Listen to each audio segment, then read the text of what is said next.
Hello tout le monde, j'espère que vous allez bien. Je suis trop contente de vous retrouver aujourd'hui pour une nouvelle vidéo. Aujourd'hui j'avais envie de vous faire une petite FAQ. Franchement ça fait longtemps que je n'en ai plus faite sur la chaîne. Je me suis dit que ça pouvait être sympa. En plus ça fait un moment que vous me la demandez. Donc écoutez, c'est parti pour la FAQ. Je suis désolée si l'angle a changé, mais je n'avais plus de place sur ma carte mémoire. Cette vidéo elle va se diviser en 3 parties. La première partie, je vais répondre aux questions qui sont plutôt personnelles, professionnelles, sur moi, sur ma vie, etc. Ensuite, la deuxième partie de la vidéo, je répondrai à toutes vos questions, du coup beauté, skincare, make-up, etc. Et troisième partie de la vidéo, j'avais envie de vous montrer ce que j'avais acheté chez COS et chez Zara ici dernièrement. Donc voilà, je vais juste vous faire un mini haul, j'espère que ça vous plaît. Ça change un petit peu d'habitude comme format. On va commencer tout de suite puisque j'ai fait des screens de toutes vos questions. Tes films et séries préférées. Alors c'est marrant parce que je pense que la personne qui m'a écrit cette question ne me suit pas depuis très longtemps puisque bah franchement je parle toujours des mêmes choses, j'ai l'impression. Gossip Girl pour la série et Princesse Mia, d'où mon pseudo Princesse Mia XOXO, qui est en fait une partie de mon film préféré Princesse malgré elle, qui s'appelle Princesse Mia Thermopolis Renaldi, princesse de Génovie qui devient reine après, c'est mon film préféré, et XOXO pour la série Gossip Girl. Donc voilà, comme ça t'as la réponse. Penses-tu franchir un jour le cap de te couper les cheveux? Non, ça m'a jamais traversé l'esprit de faire un carré ou je ne sais quelle coupe courte. Je les ai déjà eu plus courts, à peu près ici, mais jamais des coupes stylo carré, tout ça. No way, c'est pas pour moi. À quel âge ta passion make-up, skincare, parfum a commencé et comment? Je dirais que ma passion pour le maquillage, elle a commencé la première fois où je suis rentrée dans un magasin MAC à Bruxelles. J'ai acheté un rouge à lèvres et depuis, je ne me suis jamais arrêtée. J'avais 14 ans, j'en ai 27 aujourd'hui. Ça fait 13 ans que j'achète et que je teste du make-up. Il faut savoir que avant d'avoir une chaîne YouTube, un compte Instagram, etc., j'avais déjà des coiffeuses Ikea. J'avais déjà mon miroir, mon petit setup, etc. Juste, je ne filmais pas de vidéos, juste je me maquillais. J'ai acheté des produits, je les testais, j'en parlais à mes copines. Mais voilà, ça a toujours été quelque chose que j'adorais. Et c'est à peu près pareil pour les vêtements. Après, les vêtements, c'est un peu différent. Mais d'ailleurs, le maquillage ça joue un peu aussi. J'étais dans une école qui était une école jésuite et c'était une école dans laquelle il y avait pas mal de gens qui avaient quand même beaucoup de moyens. J'en parlais d'ailleurs avec mon chéri il y a pas longtemps, c'est assez marrant que j'ai cette question, mais je me suis toujours sentie moins que les autres parce que bah, j'avais pas la possibilité de m'acheter 3 sacs Longchamp dans 3 couleurs différentes, j'avais pas de veste Moncler, j'avais pas de petites pochettes Zadig et Voltaire et j'ai rencontré des filles à cette époque là qui s'habillaient trop bien, qui avaient plein de make-up, qui avaient des styles de fou. Et j'avais besoin de me prouver que moi aussi je pouvais m'acheter ces fringues, moi aussi je pouvais devenir la hit girl. Voilà, avoir tous les nouveaux trucs, tendances, etc.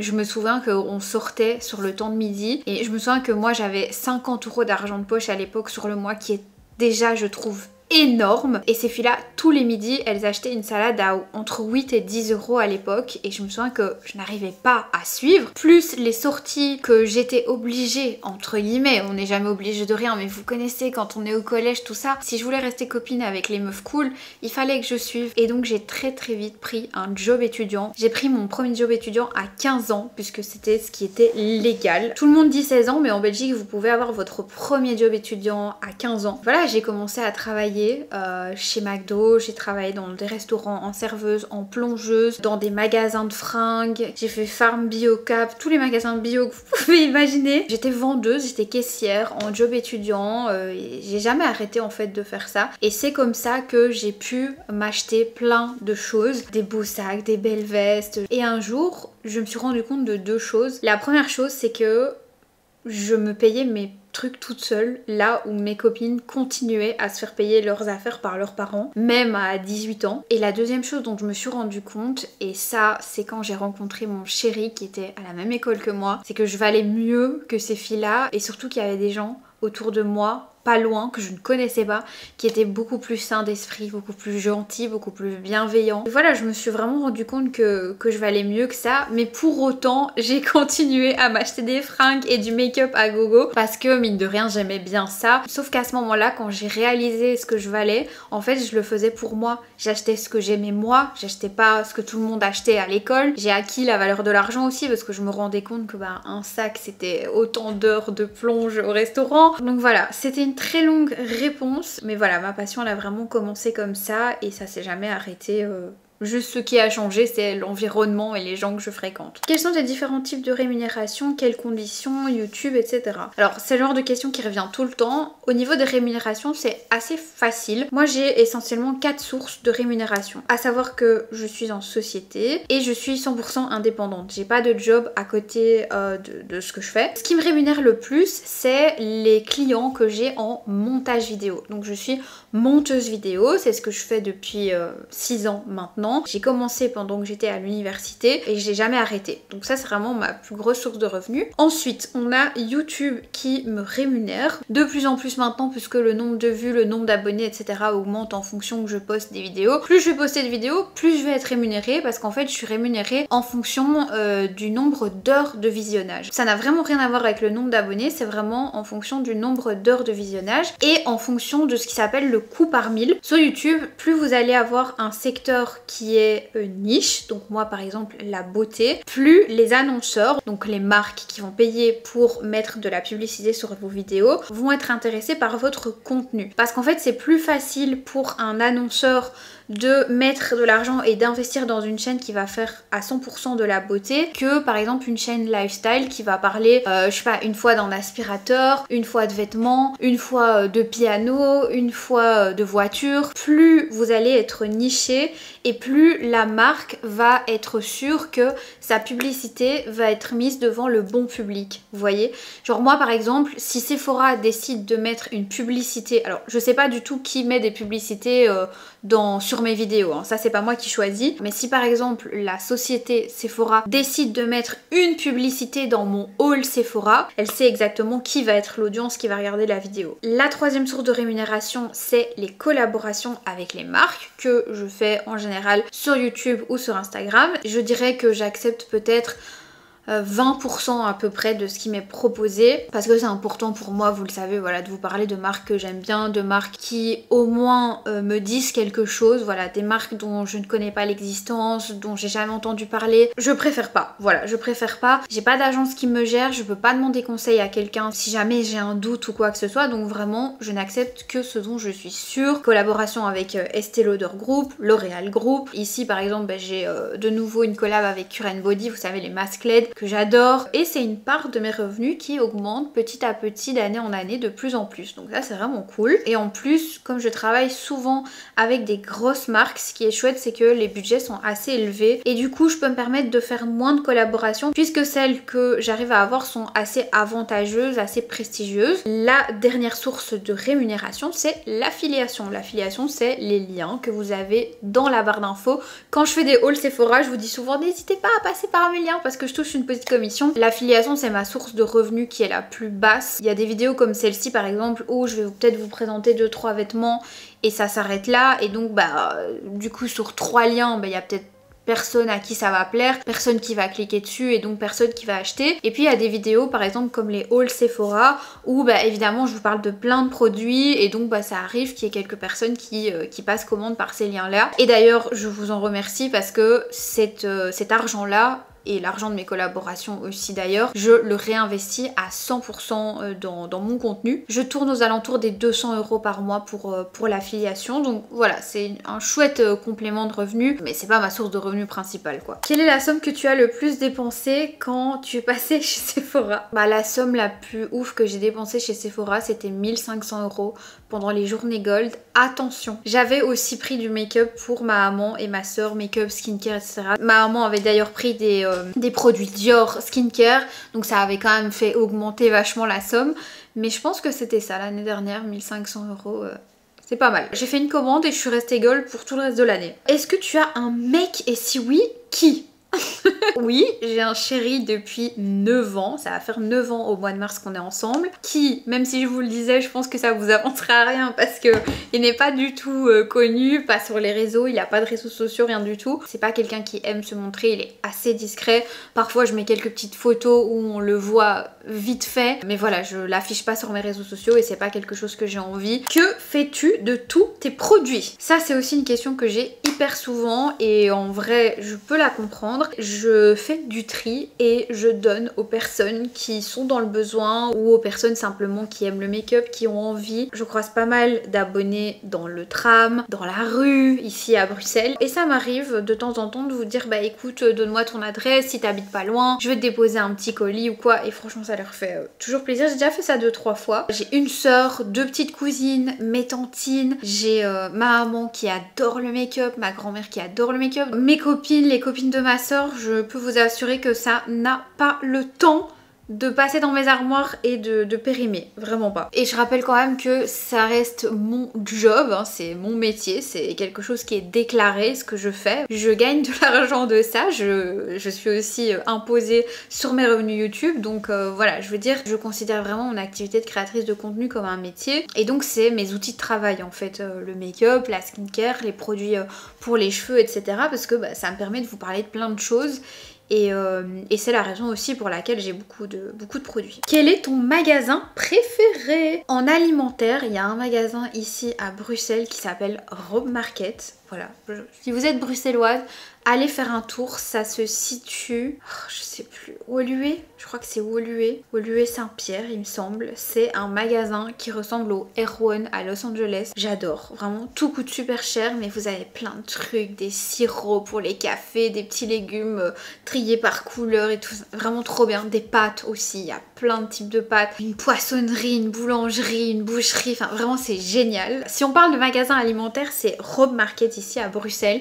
J'adore aussi la grande épicerie de Paris quand je vais à Paris. My God, j'adore aller là-bas. Sinon, en magasin de fringues, mon magasin préféré, enfin mes 2 magasins préférés, je pense que c'est COS et Arket. Je trouve que la qualité est vraiment excellente, il n'y a rien à dire. À Bruxelles, j'aime beaucoup aussi le magasin Cure parce que vous retrouvez plein de marques hyper niche, c'est pas donné mais c'est de la super bonne qualité et elles ont des pièces indémodables donc j'adore. Je vous l'ai montré dans le vlog Saint-Valentin d'ailleurs cette boutique là. Et pour la beauté, est-ce que je dois vous répondre? Quel est mon magasin de make-up préféré? C'est évidemment Sephora. Voilà. Sur quoi tu fais tes miniatures? Je fais mes miniatures sur Canva, voilà. À un moment donné je les faisais sur Photoshop et en fait je trouvais que c'était plus galère qu'autre chose. Je trouve que Canva est plus intuitif, ça va plus vite. Au niveau de la retouche couleur aussi, elle est hyper bien faite. Maintenant vous savez aussi détourer automatiquement un élément sur Canva. Enfin vraiment j'aime bien Canva, je trouve que c'est hyper rapide. J'ai souvent beaucoup de compliments sur mes miniatures donc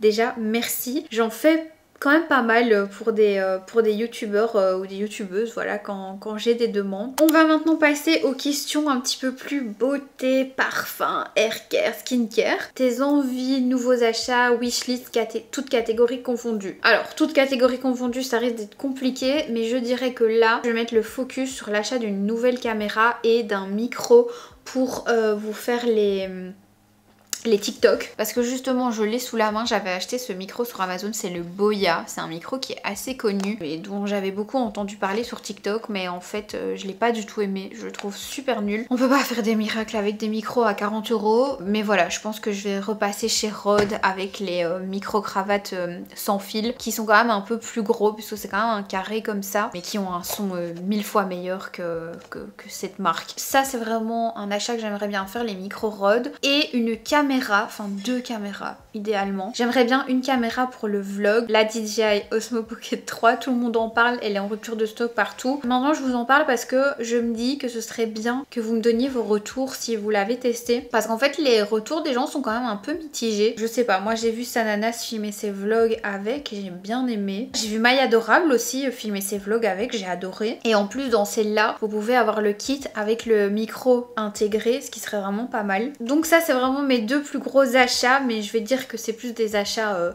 du coup pour la création de contenu. Je vous ai fait une vidéo au début de l'année avec mes envies parfums que je vous mets juste ici, ça n'a pas vraiment changé. Il y en a qui se sont rajoutés, mais voilà, la liste ne s'arrête pas. Bientôt je vais devoir acheter un lit parce qu'on va déménager. Je vais vous en reparler certainement plus en détail, mais on déménage fin avril. On va rentrer dans notre nouvel appartement au 1er mai. La raison elle est très simple, on est dans un appartement ici qui fait 210 mètres carrés et c'est beaucoup trop grand. C'est un appartement sur lequel on avait flashé il y a un an. C'est un duplex, il est magnifique en plein cœur de Bruxelles. Mais déjà au niveau du loyer, c'est assez élevé quand même. Et au niveau de la localisation, on n'est plus trop fan. En fait, quand on a pris cet appartement, on revenait de Dublin et on pensait que la localisation dans laquelle on était, puisqu'on est vraiment pas loin de l'avenue Louise, on pensait que c'était une localisation idéale et en fait pas vraiment. On est dans un des plus beaux quartiers de Bruxelles, mais malheureusement c'est un quartier dans lequel il y a énormément de passages, énormément de gens, le tram, etc.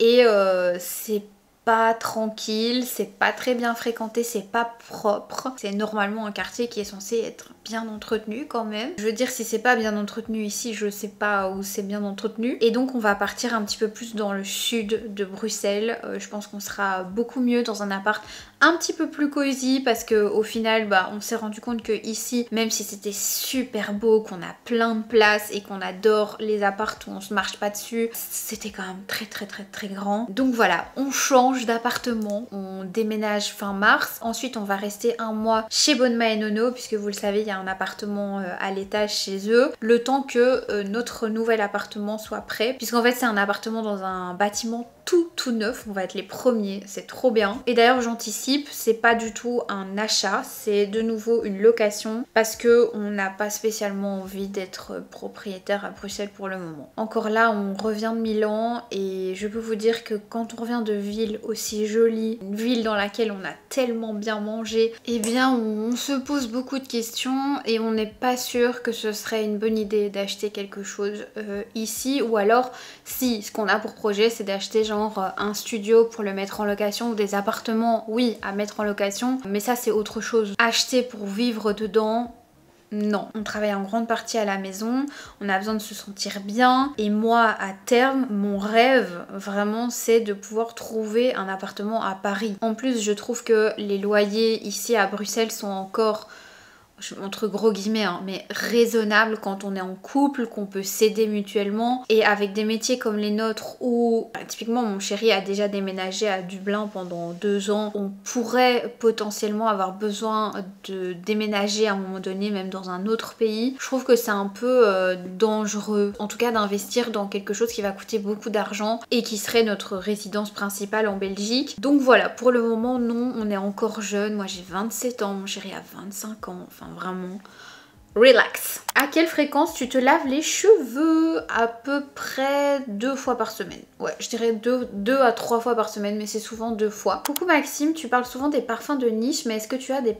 recos de parfums traditionnels? Je suppose que ce que tu appelles traditionnel, c'est plutôt des parfums qu'on va trouver en parfumerie. Alors j'adore de la marque Van Cleef & Arpels qu'on peut trouver dans toutes les parfumeries quasiment. Bois doré et le Orchidée Vanille. C'est 2 parfums que je trouve magnifiques. J'aime beaucoup aussi de chez Dolce & Gabbana le Dévotion Intense. J'aime beaucoup le Burberry Goddess que je trouve magnifique. Par contre c'est pas le Burberry Goddess normal, c'est sa déclinaison en extrait de parfum je pense aussi. J'adore Label de chez Jean-Paul Gaultier. J'aime beaucoup les 2 Black Opium qui sont sortis il y a pas très longtemps. Le Black Opium qui contient de la cerise et du café et le Black Opium, le nouveau qui vient de sortir qui est plutôt gourmand avec une note de chamallow. Je les adore ces 2 là. Je regarde un petit peu sur les sites voir si j'oublie rien. J'aime beaucoup le By the Fireplace de Maison Margiela. J'aime beaucoup le Kayali Vanilla 28. Faudrait que je teste le Born in Roma de Valentino mais je pense que je vais pas aimer.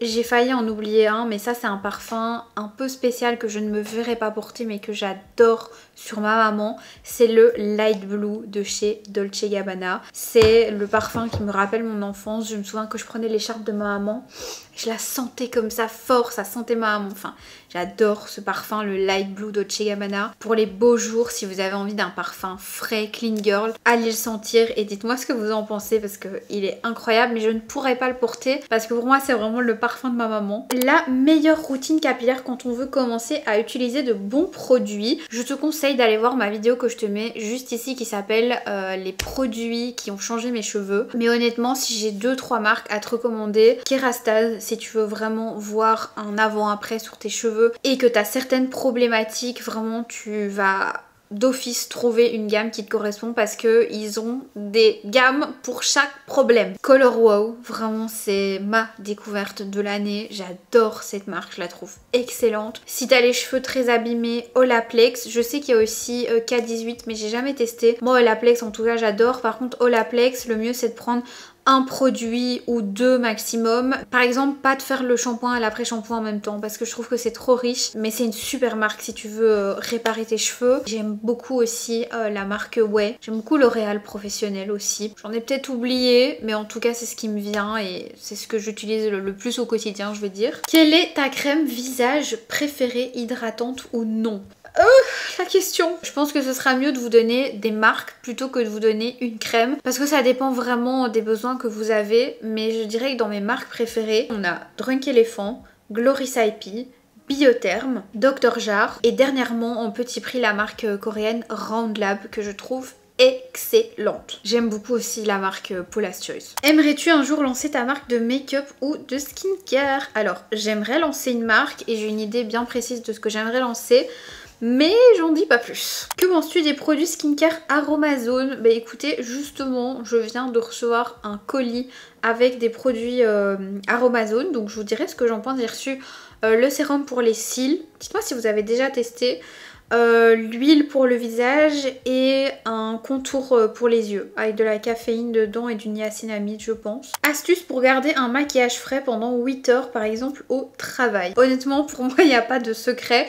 Je dirais d'avoir une bonne poudre fixatrice, c'est quand même ce qui me semble être le plus important. Et de mettre un bon spray fixateur. Moi mon spray fixateur préféré qui je trouve fait le taf et tient toute la journée, c'est le Maybelline Lasting Fix, c'est la bouteille mauve, c'est vraiment mon spray fixateur préféré. Et en poudre, je trouve que celle qui bouge le moins dans la journée et qui a le plus beau rendu, ça reste la Laura Mercier, voilà. Par contre, un petit conseil que je peux te donner, c'est de ne pas mettre beaucoup de maquillage. Plus tu vas mettre du make-up et plus ça va être compliqué qu'il reste bien frais toute la journée. Vraiment éviter tout ce qui est hyper couvrant, genre le fond de teint Airbrush Flawless Charlotte Tilbury. Si vous vous mouchez une fois pendant la journée, bah en fait vous avez le centre du visage tout rouge parce que ça a tout enlevé. Il y a des situations dans la vie où on sait pas faire autrement que se moucher, faire la bise, manger, etc. Et donc c'est aussi ça qui fait que le make-up peut bouger, la chaleur aussi, le froid, le fait de se glisser dans son écharpe et donc de toucher son teint avec son écharpe. Enfin, en fait, il y a plein de situations dans lesquelles le make-up est un peu mis à rude épreuve pendant une journée. Et donc moi, ce que je conseille vraiment pour éviter que ça fasse cloche à la fin de la journée, c'est de mettre des textures assez fluides, assez légères, qui vont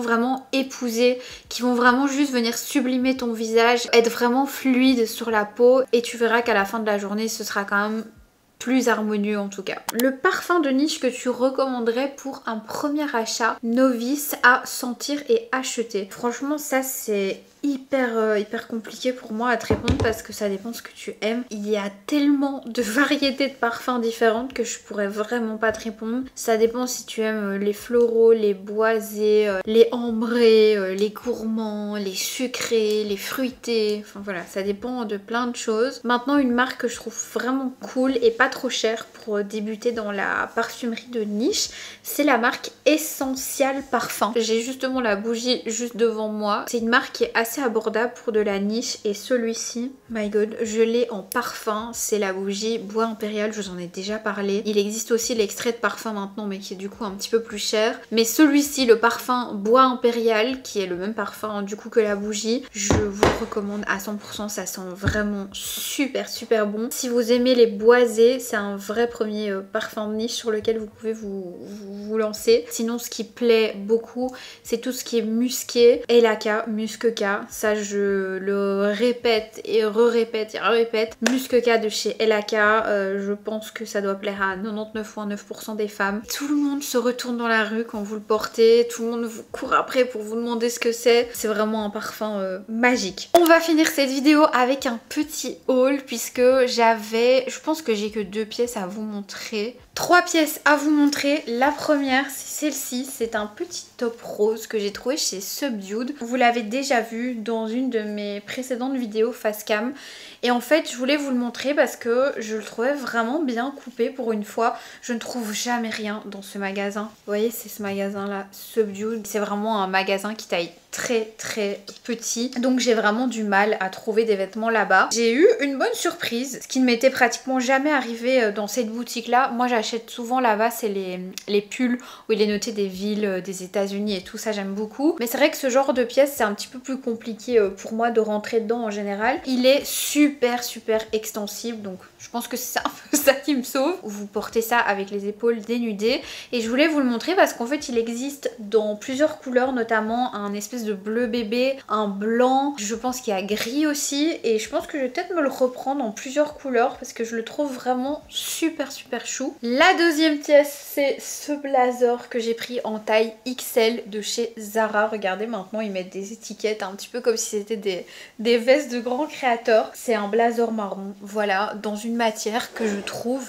mais trop belle. Je suis archi fan et en fait, comme vous le savez, moi je fais 1m54 et en général les blazers sont trop longs pour moi. Je vous mettrai le lien dans la barre d'infos de toute façon, mais il me semble qu'il est vendu comme un blazer oversize. J'ai même pas essayé le S, le M, le L, j'ai direct pris XL parce que je voulais vraiment cet effet ultra oversize, et quand j'ai vu qu'il ne m'arrivait pas en dessous des genoux, je me le suis pris. Franchement, je l'adore. Un manteau absolument magnifique de chez COS avec des belles manches comme ça évasées, vous savez, des petites tirettes ici, enfin vraiment c'est pas un manteau, c'est plutôt une veste avec le petit col ici. Je trouve les détails de cette veste juste trop beau et je n'ai pas arrêté de la porter à Milan. Franchement j'ai adoré. Elle est assez oversize, j'ai hésité entre la S et la M et finalement j'ai pris la S, il me semble. Ouais, j'ai pris la S, ça va avec plein de trucs, c'est vraiment une veste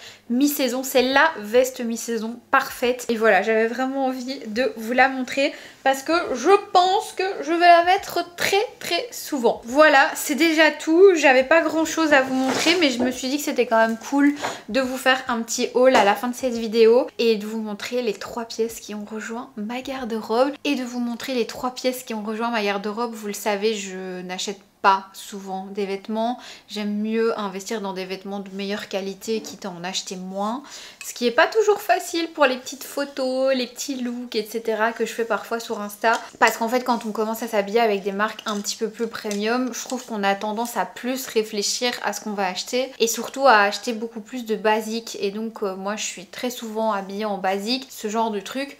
Un pull en cachemire que j'ai acheté 200 € avec une petite chemisette intimissimi, c'est vraiment mon go-to. C'est des choses que je mets tout le temps et franchement je les ai portées toute la saison. Je me sentais hyper bien dedans avec un joli petit pantalon à pince, un jean. Vous les accessoirisez avec des bijoux dorés, des bijoux argentés, un joli sac. Vous savez faire plein de looks différents. Donc voilà, les pièces qui rejoignent ma collection en général sont assez basiques, mais pour le coup là je trouve que c'est 2 pièces qui changent, donc je suis contente. En tout cas j'espère que la vidéo vous aura plu. Moi ça a vraiment été un plaisir de vous la filmer. La prochaine vidéo ce sera le big vlog à Milan. Enfin il n'y aura pas que Milan, il y aura en fait toute ma semaine passée. C'est un nouveau type de vidéo que j'aimerais bien faire sur ma chaîne. C'est des vidéos qui sont beaucoup plus longues. Je pense que celle-là on va être à peu près 1h30 de vlog. J'attends vos retours sur cette vidéo aussi. Comme d'habitude, toutes les choses dont je vous ai parlé au fur et à mesure de cette vidéo, les liens seront tous dans la barre d'infos.